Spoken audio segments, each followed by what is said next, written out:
every single one of us is completely and utterly dependent on an unseen world. I want to talk about soil. Let's just talk about the most mundane thing we can imagine. Now, this is something more than just a material to get out of clothes, when you get it on them.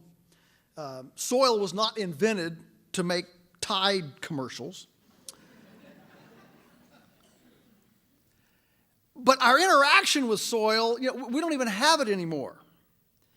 And so I want to touch you with the idea that soil, if you could look at through an electron microscope at soil, it is not just an inert substance that was put together to run, Tide commercials.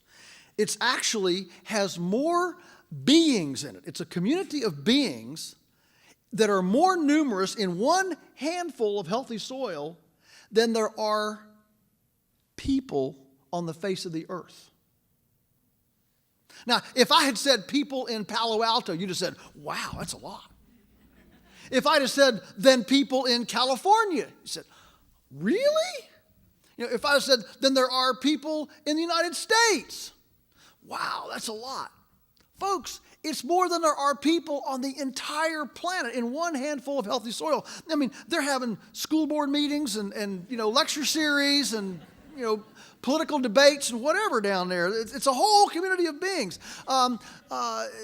There's this whole world going on. If you look through that microscope, what you'll see is coming in from 6 o'clock into the viewfinder of the microscope.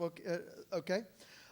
You'll see this kind of four-legged cow-looking thing walking in, and he's kind of walking along. He's got mandibles and he's, saliva's flipping around. He's kind of grazing on cilia there, all around. He's kind of, see, the soil, when it's got some moisture, is kind of like a big microbial swamp, and all these critters walk around in hip boots, slogging through the swamp, because most of them are kind of an aqueous body anyway.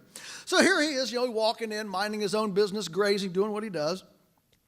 All of a sudden, from 2 o'clock, comes running in a six-legged narwhal-looking thing with a spear on the end of his face. He comes in and impales the size of the bloop thing, and sucks it out, and desiccates that cow-looking thing, sucks it, all the juices right out, juice flies everywhere, And before the bloop thing can even hit the ground, from 10 o'clock comes a 12-legged critter that has scissors on the front of his head, like for antenna. He comes up and lops off the head of the bloop thing. And all this happens in the course of about 2 seconds. You're looking in the viewfinder. I mean, it makes Steven Spielberg look like a kindergartner. And this is the real world. This is not science fiction. This is not some, Hollywood theatrics and trick photography. This is really happening. And it's happening everywhere there is soil. And so this world that we see, the fabrics that we use, the wood that's on here, our clothes, our bodies, our physical universe that we see is completely and utterly dependent on this world of invisible beings. How many of us thought about it in the shower this morning? See, that's the point.